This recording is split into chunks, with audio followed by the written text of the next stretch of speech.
tudo bom? Meu nome é Wagner Soares e a gente está aqui no canal do blog Cidadão SSP para falar um pouco da postagem que tem o seguinte título, né? A Síndrome do Herói Frustrado e os movimentos grevistas de policiais.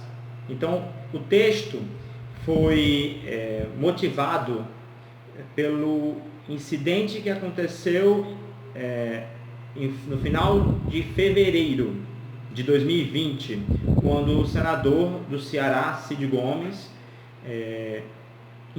fez uma intervenção midiática, com um apelo político, quase que já chamando para a campanha eleitoral da própria prefeitura de Sobral, que atualmente está nas mãos do irmão dele, e da prefeitura de Fortaleza. Ele fez uma intervenção num movimento grevista dos policiais militares, usando uma retroescavadeira e lançando esse veículo pesado contra os trabalhadores que estavam acompanhados de seus parentes, né, esposas e filhos. Mas tem muita coisa aí para a gente investigar, né?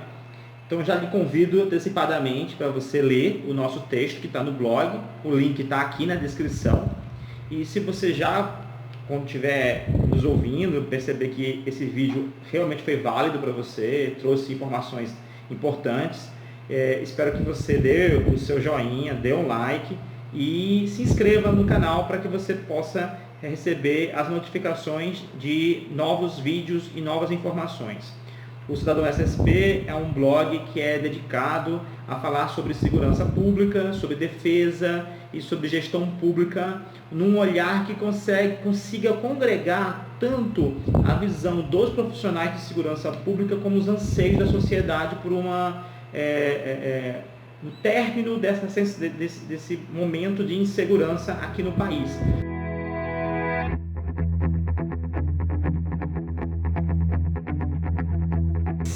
Quando não há um movimento reivindicatório dos policiais, não há aumento, não há atualização de salários. Então, assim, de certa forma, nós, sociedade e os nossos governos tratam os guerreiros, né, todas as classes guerreiras, sejam elas de policiais, né, policiais penitenciários, policiais civis, militares, federais, guardas municipais, inclusive quando os nossos gestores, né, de órgãos públicos estão com a responsabilidade de um efetivo da segurança privada através de contrato de terceirização.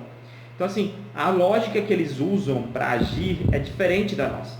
Na luta diária, eles percebem que são explorados dessa forma, que há dissabores na profissão, apesar deles estarem fazendo aquilo que eles gostam, mas estão sob a égide de um sistema que os compelem a fazer ou agir de uma forma que eles não queriam tanto. Nesse caso, isso faz com que eles se juntem, né? Nas dificuldades, na lida, na batalha do dia a dia, faz com que eles tenham uma fraternidade e eles sejam muito unidos. E a forma de pensar deles é diferente da comum, né? Enquanto um gestor, quer seja de uma prefeitura, um governador, um secretário de Estado ou diretor de um órgão público, quer ter paz, ter tranquilidade, que as coisas aconteçam sem dar nenhum tipo de dor de cabeça, o que é que os guerreiros normalmente querem? Eles ficam felizes quando tem algo para resolver. E algo que seja capaz deles resolverem é problema. Então, eles, de certa forma, inconscientemente, um guerreiro gosta de resolver problema, de ir para cima do perigo, né? E úteis, né? Eles são muito importantes justamente por isso. Porque enquanto todo mundo está fugindo dos problemas, eles são os únicos que vão para cima dele, né? Então você precisa disso, porque você precisa prestar proteção e segurança para quem quer que você esteja administrando. E não são todas as pessoas que estão dispostas a fazer isso. Só que a gente fica meio que indignado ou assustado quando a gente percebe que os meios pelos quais eles usam para resolver os problemas sérios do lado obscuro da nossa sociedade são os mesmos meios que eles vão utilizar, né, o mesmo vigor para lutar pelos seus próprios direitos.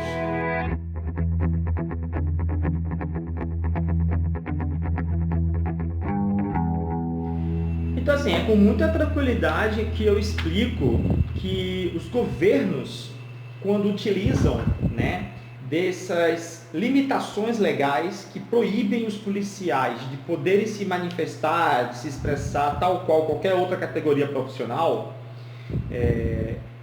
eles se usufruem disso, né, se aproveitam disso para poder ter uma mão de obra mais barata. Porque para você conseguir manter uma população que é desigual, que não tem os mesmos direitos, né? Não é homogênea, não tem uma distribuição equitativa dos bens e das riquezas e das oportunidades, eu preciso cada vez mais ter pessoas que vigiem, que controlem, que deem jeito nos problemas que vão surgir nas grandes metrópoles, nas periferias das grandes metrópoles. E os policiais, eles sabem que, de certa forma, eles doam de si, né, suor e sangue deles mesmos para poder manter esse sistema funcionando tal como ele é.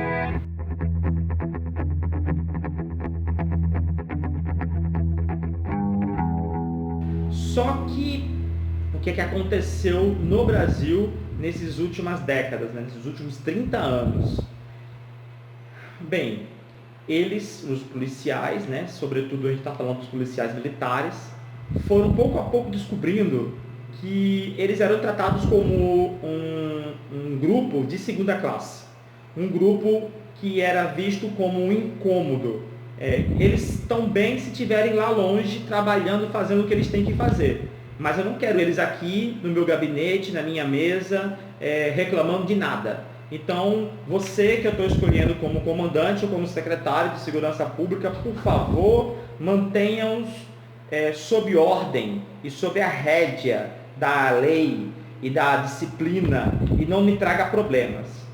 E o tempo vai passando e você vai vendo, por exemplo, aumento salarial para parlamentar, benefícios, vantagens, né, para outras classes, né, outras categorias do funcionalismo público, como é o caso, por exemplo, das carreiras de estados de natureza jurídica, né, que estão muito ligadas à justiça e ao sistema de justiça criminal, mas não são a polícia em si.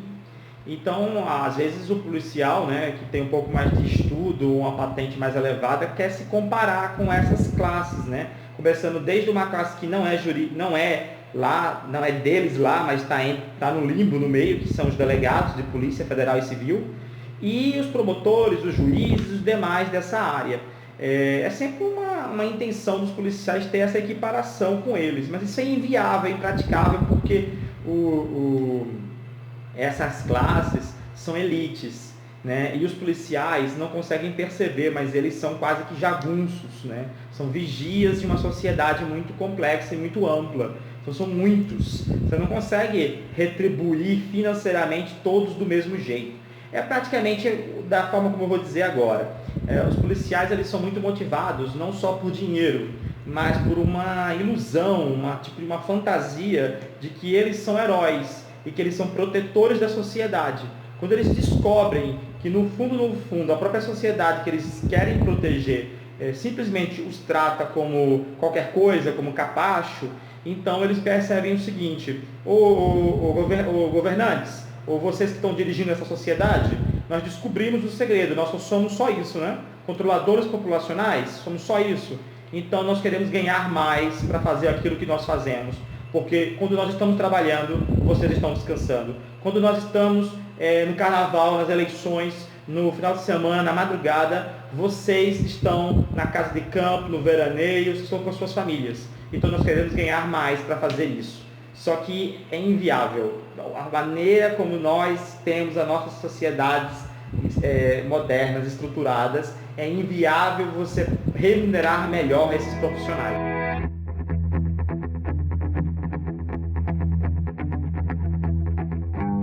E há um dilema aí, e nesse dilema, os policiais têm descoberto que, através de instrumentos da própria democracia, né, eles podem ir para posições de mandatários, de políticos. Né? Então, enquanto você tinha aí um tripé de dilema, que é muito falado pelo sociólogo francês Dominique Monjardet, que é essa questão de você ter os interesses corporativos dos policiais, os interesses gerais da sociedade e os interesses políticos, né, dos governantes. São 3 tipos de interesses diferentes, às vezes eles se juntam, e justamente na época das greves policiais, os interesses da sociedade e os interesses dos governantes se juntam à base do medo, do terror. Aí você vê cenas como, por exemplo, a viatura da Guarda Municipal entrando em Vila Velha ou Vitória na última paralisação dos policiais militares no Espírito Santo.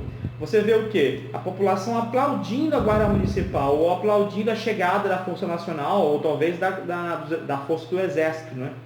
Por quê? Porque há um desgaste, né, do dia a dia da polícia militar com a sociedade. Né?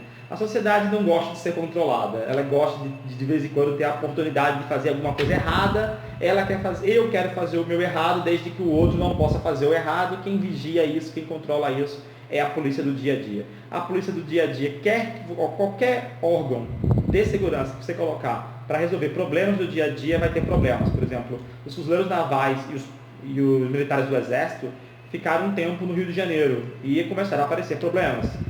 Em alguns problemas de gestão de catástrofe e acidentes, né, grandes calamidades, o Corpo de Bombeiros Estadual Militar acaba atuando como os principais coordenadores da Defesa Civil. E aí você vê que até denúncias sobre corrupção também aparecem. Por quê? Porque ser colocado para o teste do dia a dia é muito difícil. Outra coisa que o Dominique Monjardet falava é que é bom não ter apenas uma polícia, porque na hora de crise é bom ter uma outra força policial ou de segurança, qualquer que seja, Guarda Nacional, Reserva, alguma outra força, uma militar e outra civil. Então é bom ter mais de uma polícia, porque na hora que uma entra em crise, a outra, até para mostrar que também tem importância, como aconteceu agora lá no Ceará, você veja que atuou a Polícia Federal e a PRF no momento de crise primeiro, e agora você tem os contingentes da Força Nacional e você pode usar a Polícia do Exército e outras frações do Exército. Justamente por isso, entendeu? Não é muito bom ficar refém de um único corpo de segurança. Apesar de que no dia a dia do sistema de segurança pública, ter mais de uma força me dá problemas de eficiência no combate da missão principal do que eles deveriam fazer. Fica sendo uma contradição e algo a se pensar. Outro algo a se pensar é naquela questão dos 3 interesses que eu falei, né? O interesse corporativo, o interesse político e o interesse da sociedade como um todo. O que está acontecendo é que os policiais descobriram, né, essa artimanha, e eles mesmos estão se tornando os políticos, né? os governantes.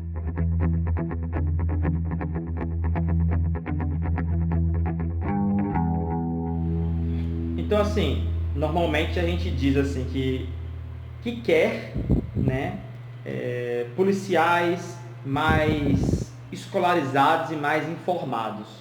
Só que no atual quadro, da forma como se estruturam as nossas sociedades, quando você coloca pessoas mais informadas dentro dos quadros de polícia, o que acontece é que você vai ter mais gente entendendo como o jogo funciona e dizendo, epa, para participar desse jogo, do jeito que vocês estão nos explorando, nós queremos ganhar mais. E aí, as artimanhas que eram utilizadas para controlar as tropas não são mais aplicáveis, porque você tem pessoas mais informadas. Então, talvez, o que nós realmente queríamos é que tivéssemos aquele profissional menos escolarizado e mais apaixonado e iludido por essa ideia de proteger e servir. Quando você tem uma pessoa suficientemente inteligente para entender que aquilo é um jogo e qual é a posição dele no jogo, o que eles fazem é dizer, nós queremos ganhar mais para fazer o jogo sujo. Essa é a verdade, né? Então, o que os policiais militares fizeram, né? já que não querem nos ouvir, então nós mesmos seremos os governantes. E é o que eles têm feito. E essa penca de políticos policiais, que surgiu agora com o advento do bolsonarismo, era um movimento que ia acabar surgindo. Na verdade, ele começou, né, essa questão dos policiais se tornarem políticos, desde depois das manifestações do começo da década desse século, né, 2000, 2010, apareceram, mas eles acabaram se filiando a partidos de esquerda e a centrais sindicais. A fidelidade a partidos de caráter trabalhista fazem com que o político policial não seja fiel à sua base eleitoral, que são os profissionais de segurança. Aí eu digo a vocês que essa geração nova de políticos policiais, eles não vão cometer o mesmo erro. Eles vão são capazes até de se tornarem força rival, pare a pare com as forças progressistas, porque, na verdade, a ala progressista e essa ala de pensamento mais guerreiro, são todos eles filiados a uma mentalidade profunda de guerra, de combate. Eles são praticamente os dois grupos muito próximos da política do quanto pior, melhor. Então, assim, são capítulos esperados, né? São cenas esperadas dessa novela que vai acabar acontecendo. São os embates entre a ala progressista e os movimentos que representam, de certa forma, esse espírito guerreiro, que não ganha votos só de policiais, não, tá?